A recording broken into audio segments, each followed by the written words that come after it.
नित्यं भागवत सेवया भगवती उत्तम श्लोके भक्तिर्भवति नैष्टिकी. Reading from Srimad Bhagavatam, Canto 9, Chapter 10, entitled The Pastimes of Lord Ramachandra, texts 21 and 22. 21 I will read myself, 22 we will read together.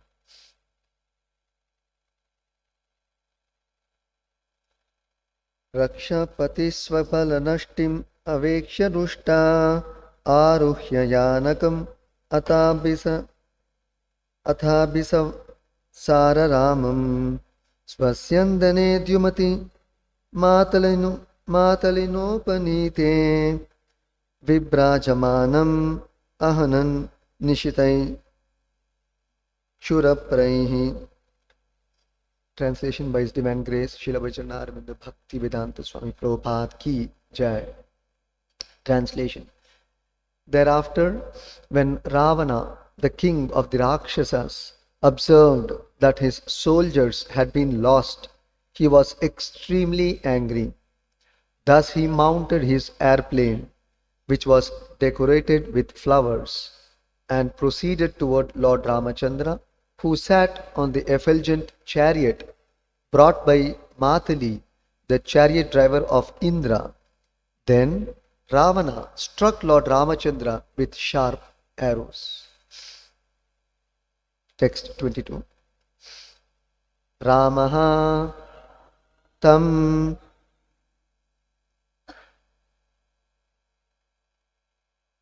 aha Purushad Purisha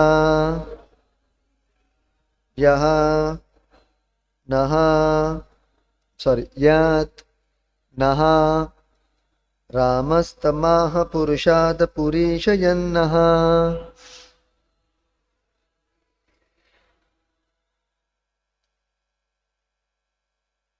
Kanta Asamaksham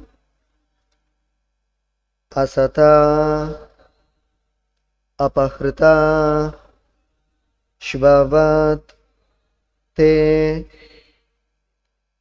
Kanta Samaksham Asata Apahrita Shvavat Te.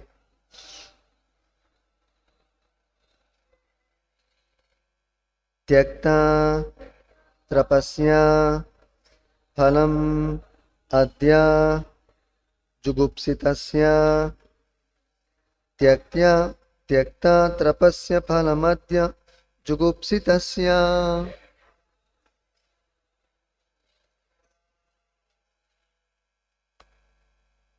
Yachami Kala Iva Kartuhu Alangya Viryaha.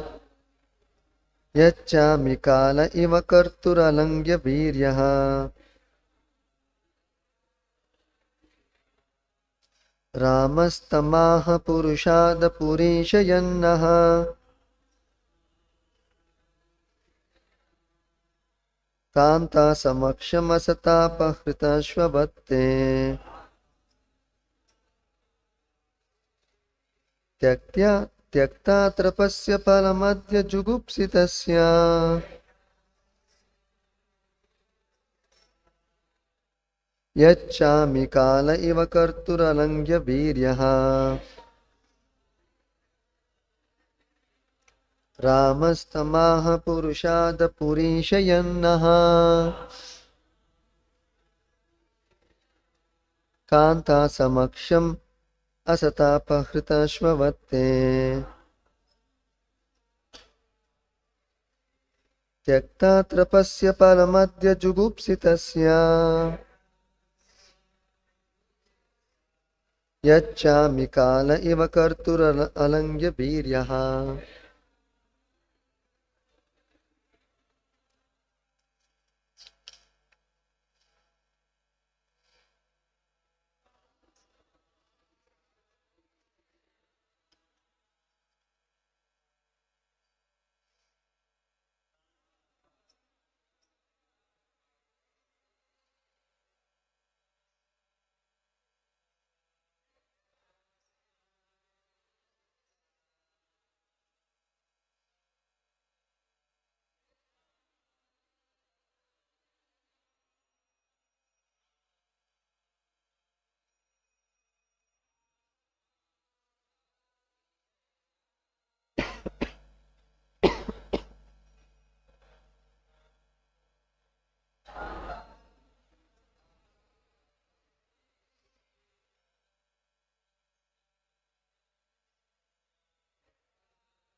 Ramaha, Lord Ramachandra. Tam, onto him. Ravana, onto him Ravana. Aha, said. Purusha, Adapurisha, you are the stool of the man-eaters. Rakshasas. Yat, because. Naha, my. Kanta, wife. Asamaksham, helpless because of my absence. Asata, by you, the most sinful. Apahrita, was kidnapped. Shvavat, like a dog who takes food from the kitchen in the absence of the proprietor. Te, of you. Tyakta trapasya, because you are shameless. Phalam adya, I shall give you the result today. Jugupsitasya, of you, the most abominable. Yachami, I shall punish you. Kala iva, like death. Kartuhu, of you, who are the performer of all sinful activities.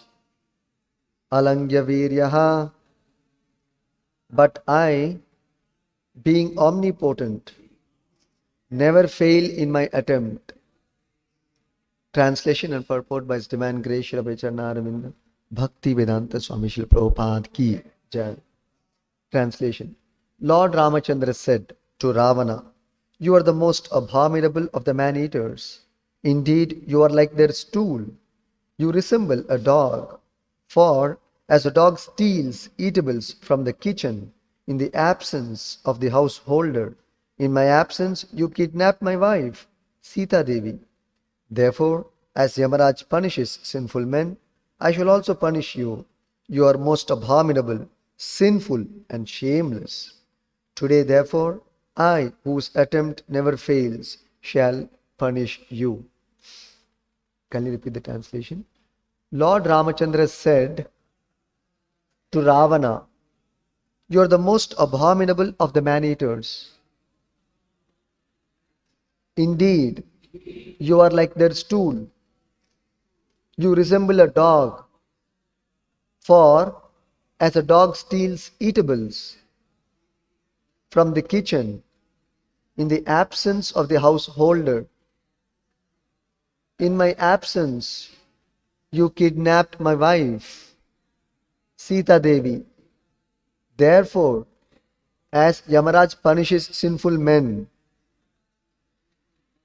I shall also punish you. You are most abominable, sinful and shameless. Today, therefore, I, whose attempt never fails, shall punish you. Purport. Nachadaivat param balam. No one can surpass the strength of the transcendence.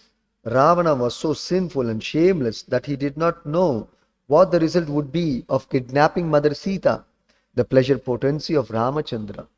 This is the disqualification of the Rakshasas. Asatyam apratishtam te jagadahuranishwaram. The Rakshasas are unaware that the Supreme Lord is the ruler of the creation. They think that everything has come about by chance or accident and that there is no ruler, king or controller.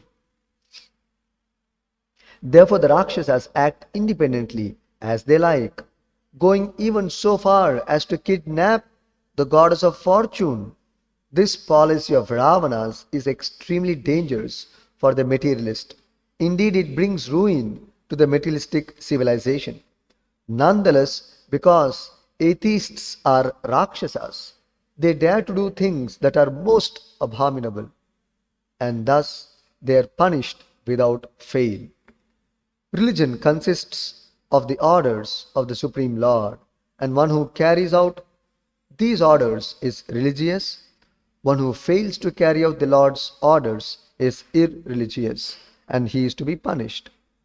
Thus ends the Bhaktivinoda Purport and translation to Canto 9, Chapter 10, texts 21 and 22 of Srimad Bhagavatam.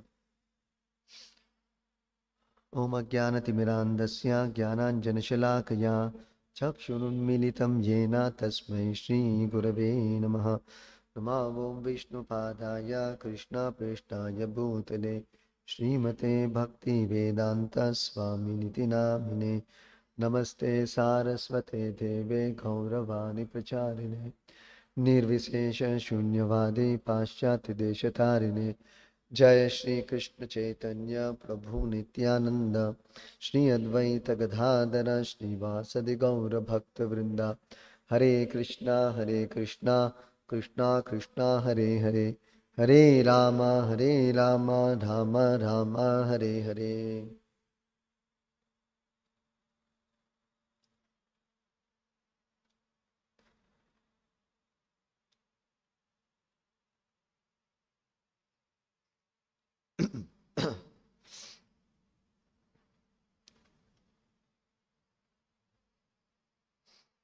So here Shukadeva Goswami is continuing to describe how Ravana, who is being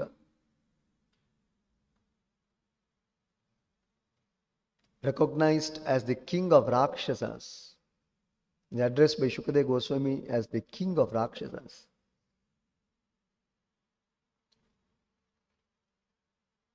That's why, if you see in the next verse, Lord Ramachandra calls him as shameless.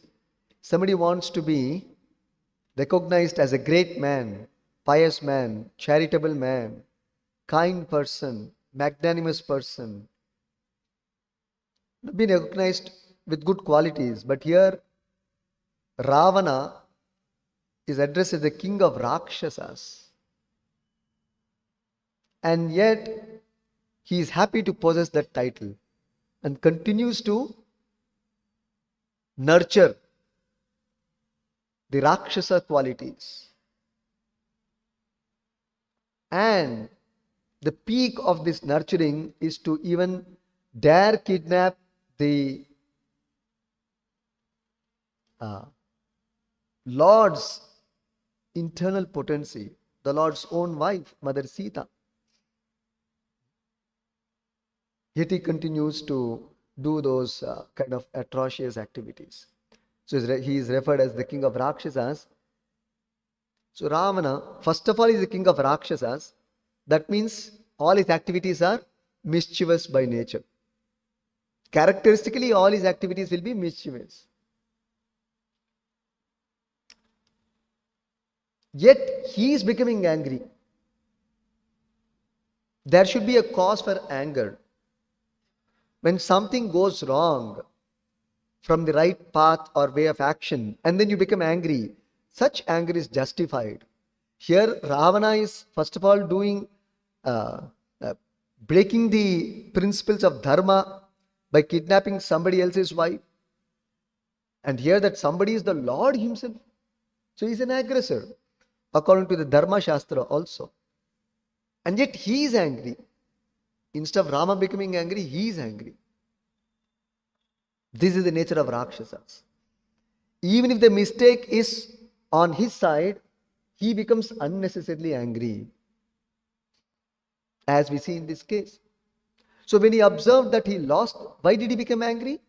Because, as we saw in the earlier verses, Lord Ramachandra's soldiers, who are they? They are not great fighters. They're monkeys who were all devotees of the Lord. So when they fought and they were killing the elephants, infantry, horses, chariots of Ravana's side, and lost many soldiers, he became very angry. Then he himself mounted the airplane, which was decorated with flowers, and proceeded to attack Lord Ramachandra with his sharp arrows.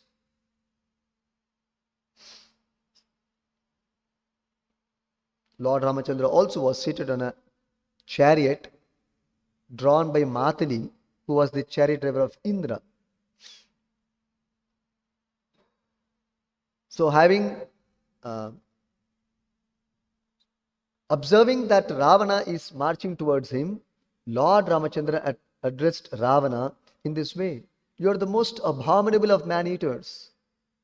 Indeed, you are like their stool." So the Lord has chastised Ravana very severely. And still he does not come to senses.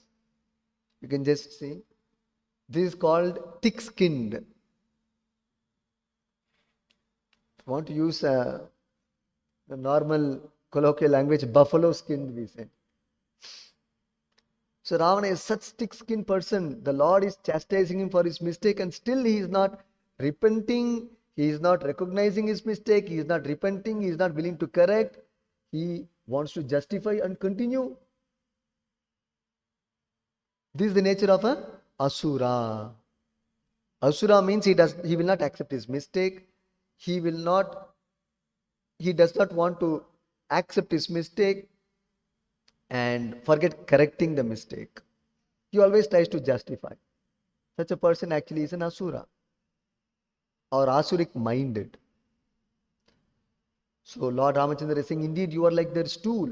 You resemble a dog, for a dog steals eatables from the kitchen in the absence of the householder.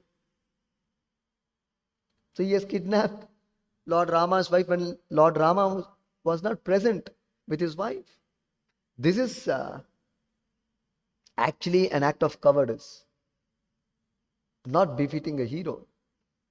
We see Kshatriyas do have the right to accept unmarried girls in the Swayamvara by heroically defeating the other Kshatriya kings and then accept the hands. And then, while taking away the girl, still there could be opposition and he will fight it out openly. But here we see Ravana. He has taken away Mother Sita when Lord Ramachandra is absent. How unheroic, inglorious, and furthermore demoniac. To kidnap somebody's wife is demoniac. This cannot be imagined also, because in the Vedic culture, a woman is recognized and accepted as one's mother, except one's wife.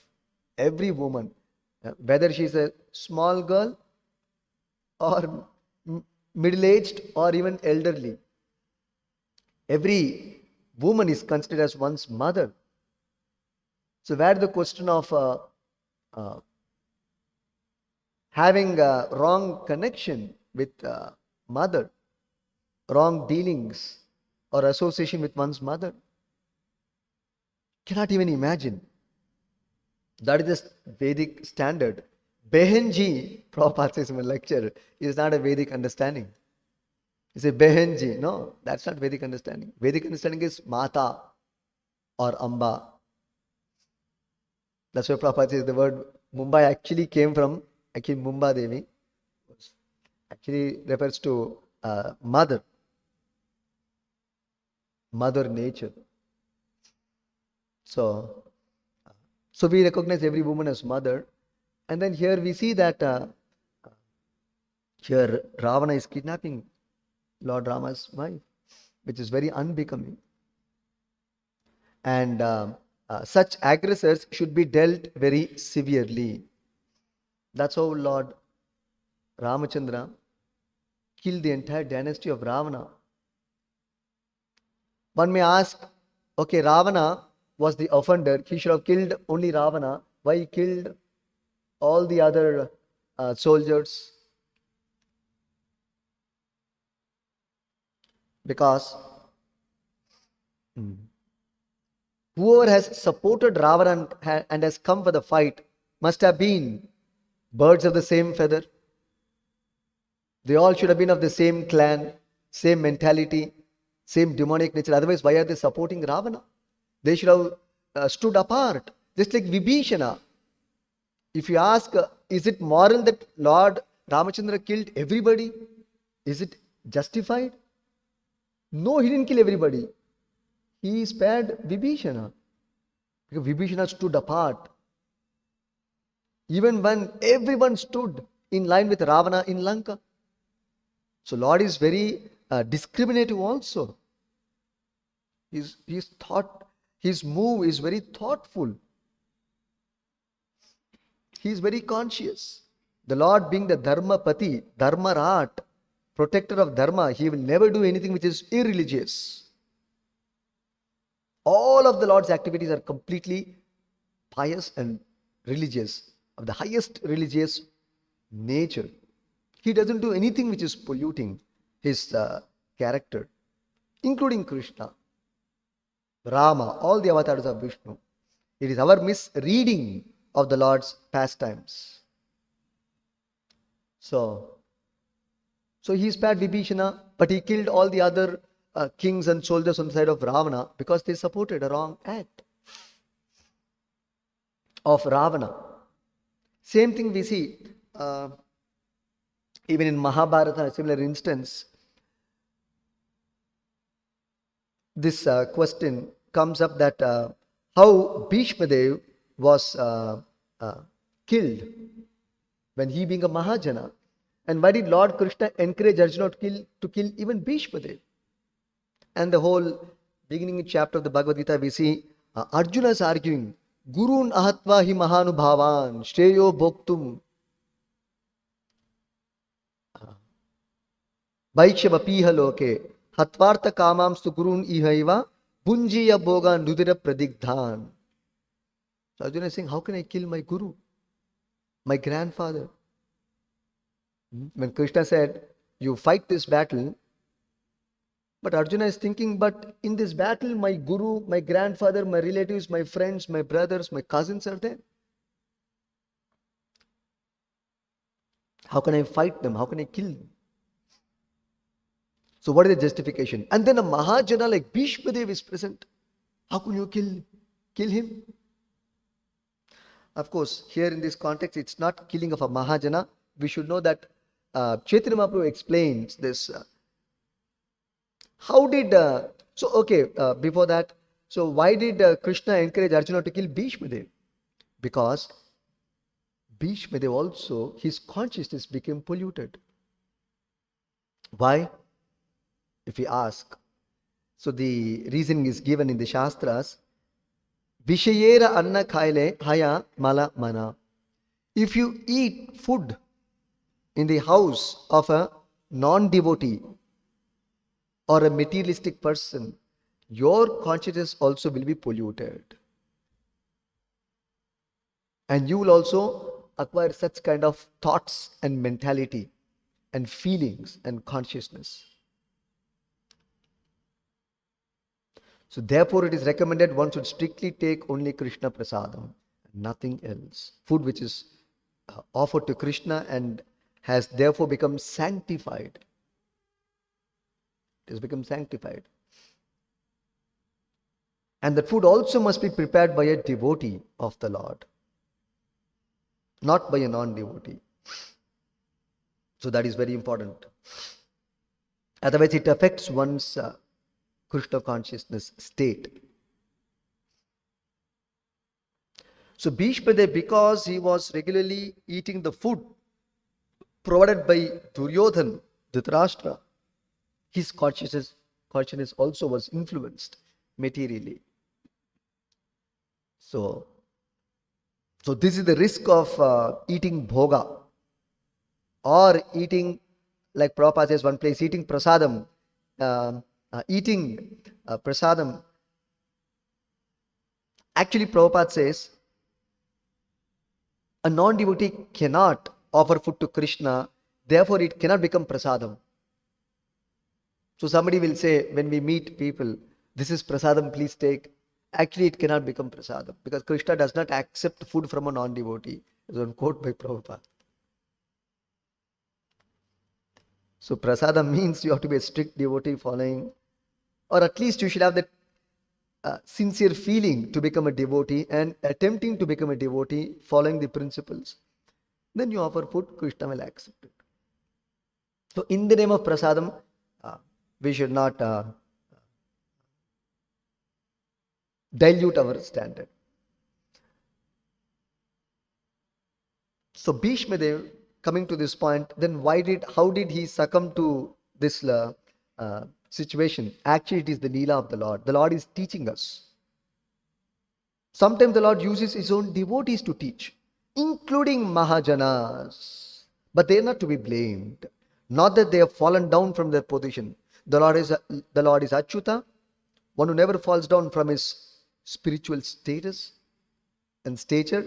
Similarly, the Lord's pure devotee, the Mahajana, is a Nitya Siddha. He never falls down from his spiritual status as an eternal servant of Krishna. Therefore, the Lord has put them in that situation to teach us a lesson. You may ask, why did the Lord choose Bhishma? He could have chosen somebody else. Or why did the Lord choose Arjuna to teach the Bhagavad Gita? He could have chosen somebody else.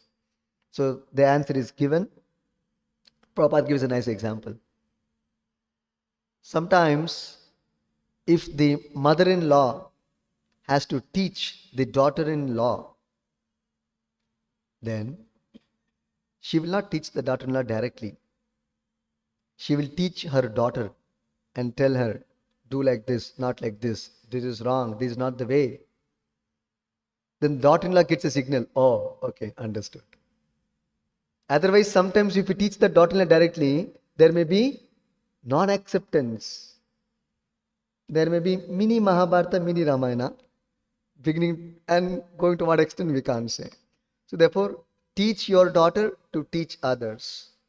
So therefore, because the devotees are obedient, they are surrendered. Just like if I teach my daughter, she will immediately accept, oh, my father has told, oh, my mother has told. Because she considers them as their well-wisher, as one who cares for her. So that faith, that trust is there. So she will immediately accept. She will not rebel. But the daughter-in-law might not have developed that level of trust or faith. It's just an example. So Krishna also is teaching the Gita through Arjuna, putting him in ignorance. Arjuna can never be in ignorance. He is Gudakesha, already being described in the Bhagavad Gita as Gudakesha. He is conquered sleep and ignorance. But the Lord has put him in ignorance and he is teaching him and through him to the world. Similarly, the Lord is teaching Bhishma Dev through Bhishma Dev to the world. Don't accept food in a non-devotee's house or a life member's house, as Prabhupada calls it, in the name of prasadam. Oh, that is prasadam. It is not prasadam. Okay. So the risk is your consciousness can be polluted. You may start getting materialistic thoughts, material ambitions. It may creep in very subtly. We will not even recognize by the time the game will be over. Maya always comes from the back door. Maya makes a back door entry always. She never makes a front door entry. Front door entry is gentlemanly entrance. Back door entry is always, you know what it means.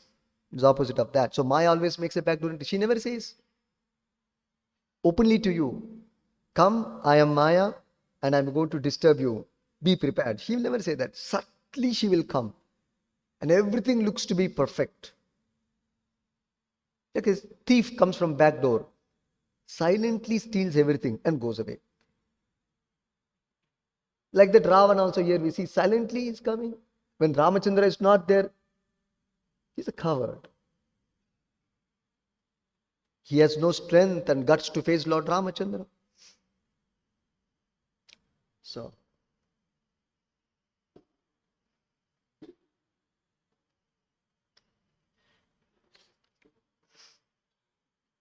here the Lord has used very harsh words and he is chastising Ravana to bring him to senses, but unfortunately he doesn't reform himself. And the Lord had to finally kill him.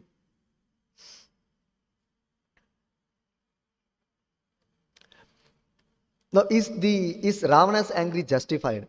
Actually, it is not justified. First of all the opulences belong to the Lord. And that recognition is also not there on the side of Ravana. The Lord has blessed him with golden kingdom.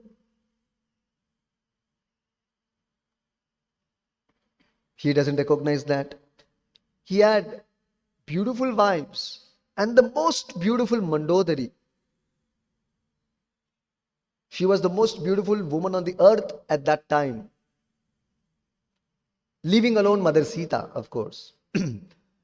Even having the most beautiful wife, still his lust is not satisfied. Even having made his kingdom completely bedecked with gold, still his lust for money and opulence is not satisfied. It is still burning. So you can just imagine the defect of being lusty, either for money or for material enjoyment, any kind of material enjoyment, or for sense gratification. Ravana is the epitome in this regard. How lust can never satisfy a person, it always burns like fire. Krishna describes this in the Bhagavad Gita also. So the more you try to satisfy, more it will increase. It will disturb us. Therefore, Krishna has told, better tolerate. Tolerate the urge of sense gratification. Actually, today morning in the Mangalarti, we read Prabhupada saying that if one cannot control his senses and the demands for sense gratification, we generally heard he cannot be a spiritual master. Today's quote, Prabhupada said he cannot be a disciple also. So that was a very striking statement. You cannot even be a disciple if you don't control the 6 urges.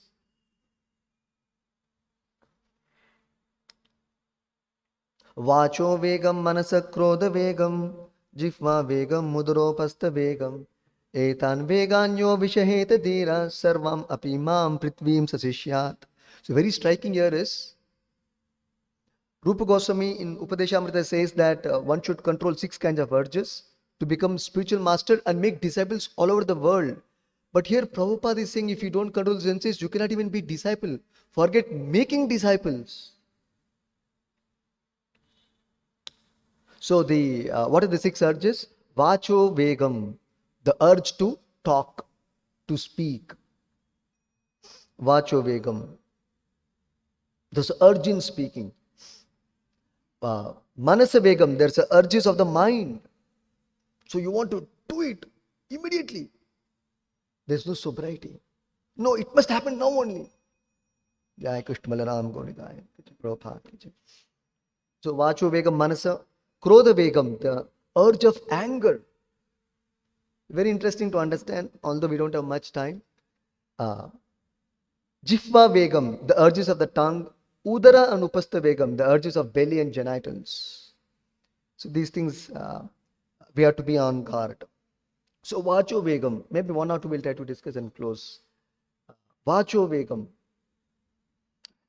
the urges of speech. That's why Krishna says, how do you control the urge to speak? Urge to talk. We all want to talk, right? Everybody has the desire to talk. That's how Krishna has given the tongue, the mouth, to talk. No doubt. We have to talk. But what is the subject matter of talking? That is described in the Bhagavad Gita 17th chapter, text number 15. Anudvegakaram vakyam satyam priyam hitam chayat swadhyayabhyasanam chaiva vanmayam tapa uchyate. There's an austerity for the tongue. What is that austerity? Or austerity of speech.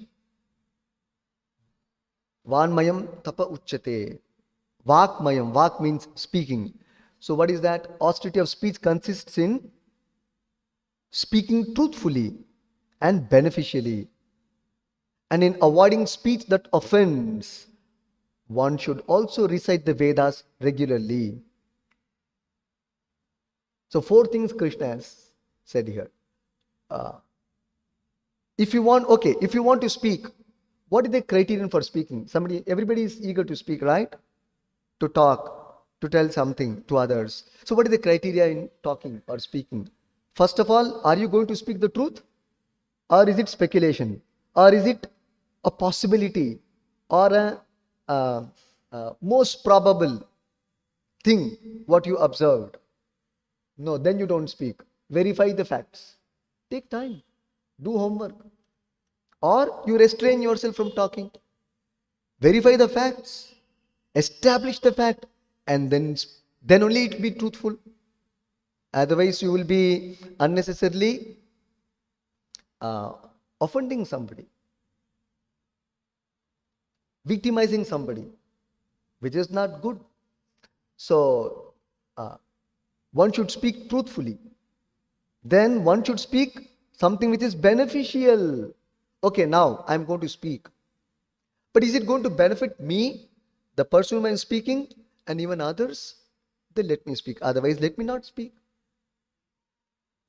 Let me not speak if it is not beneficial. Just like sometimes we observe something and then we want to share. Share means talking. Is it beneficial? Is it worth it? Is it my duty? Is it my responsibility? Is it my authority to do this? No, just keep quiet. Or, of course, there is this beneficial also comes in the context. You can go to the right authority and tell him. That is also fine. It is beneficial for the other jiva. But among the equals or unconcerned persons, just like we hold Sankirtan for everybody, that is beneficial for everyone. But we may not use a public address system to talk about the wrong of somebody. It is not going to benefit anybody. Neither the wrongdoer, nor yourself, nor anybody. If our concern is really to benefit that jiva, that person, make him realize his mistake, wrong thing genuinely for his good and welfare, then a system is there everywhere. So it's an authority system. You can explain, you can tell that. So it's beneficial. So this is a very deep subject. I'm just touching this point.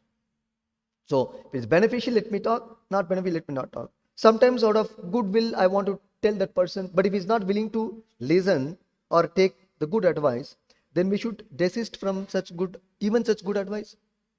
Maybe you're not the right person. Maybe it is not the right time.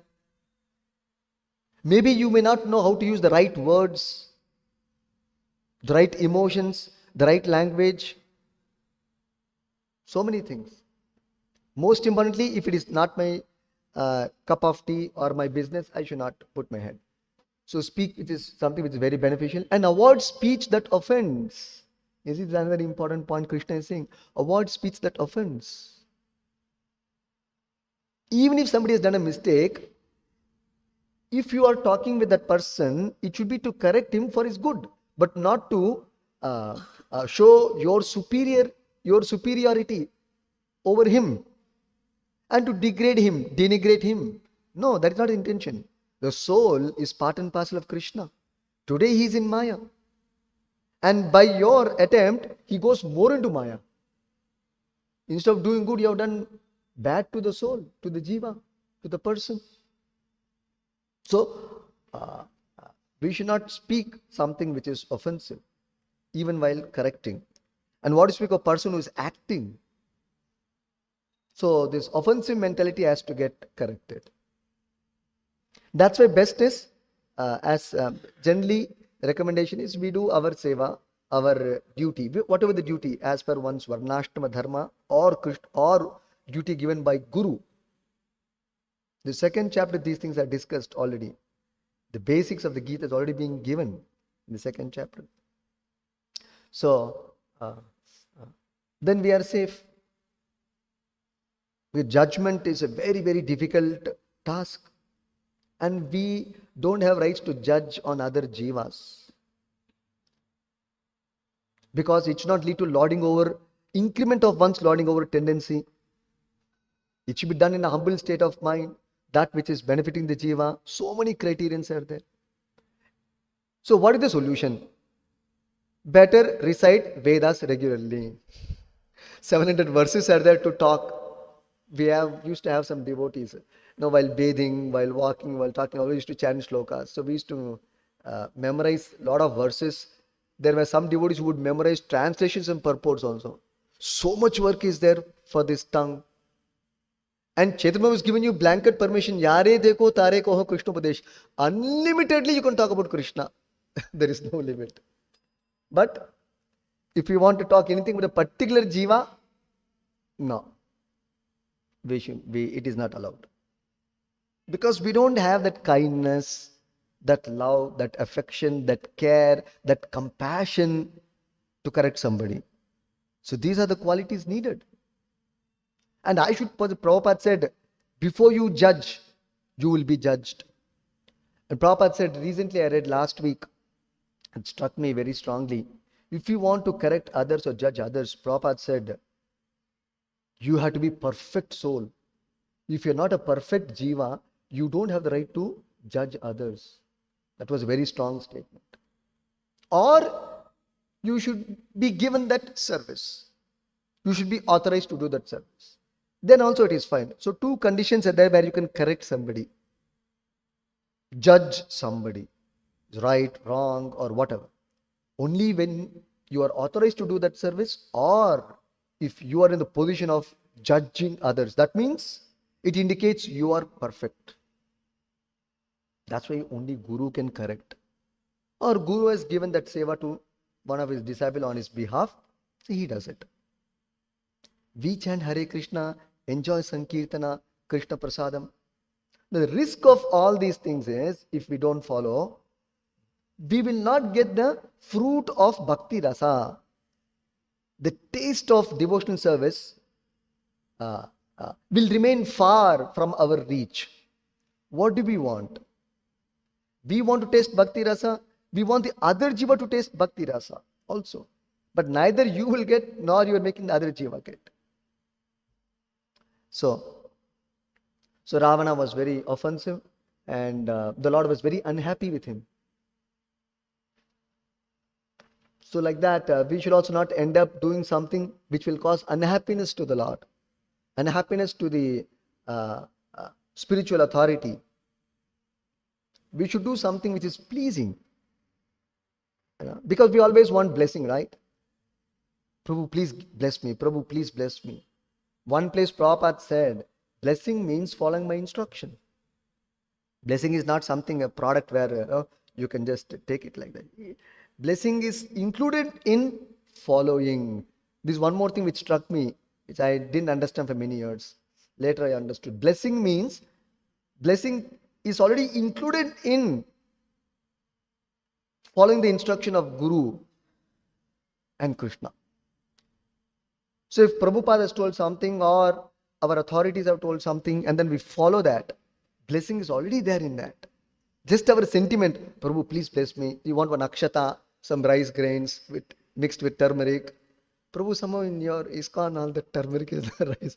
What is not there? And like this, you don't show that mudra. As Anugraha mudra, you don't do that. It's a very sentimental, all these things and all. If you're following the Guru sincerely, his instruction, you're obedient to him, you are the highest, highly blessed soul. Take it for granted. 100%. Just that we have a lot of shortcomings in our head, our own calculations of what is blessing, and I didn't get, he got. Highly materialistic in our calculations because we are neophyte devotees. But actually we will get the highest blessings, spiritual blessings from Guru and Krishna. They'll be very, very satisfied. Imagine if Yasmin Tushte Jagat Tushte, Lord is satisfied. One statement we read some of the translations earlier. What remains unachieved in all the three worlds is the statement of Bhagavatam. What remains unachieved in all the three worlds? If the Lord is satisfied, if the Guru is satisfied, if the Vaishnava is satisfied, what else do we want? So this faith and conviction should be our driving force. To follow the instruction of the Guru strictly, verbatim. So that is our tapasya. So it's an austerity to talk. Actually, most difficult thing. So simplest thing is just chant Hare Krishna and recite Vedic literatures regularly. In that way, we'll become purified and satisfied. And everybody will be happy with us. Everybody will be happy with us. So I'll stop here. Kantrad Srimad Bhagavatam ki jai. Shri Prabhupada ki jai.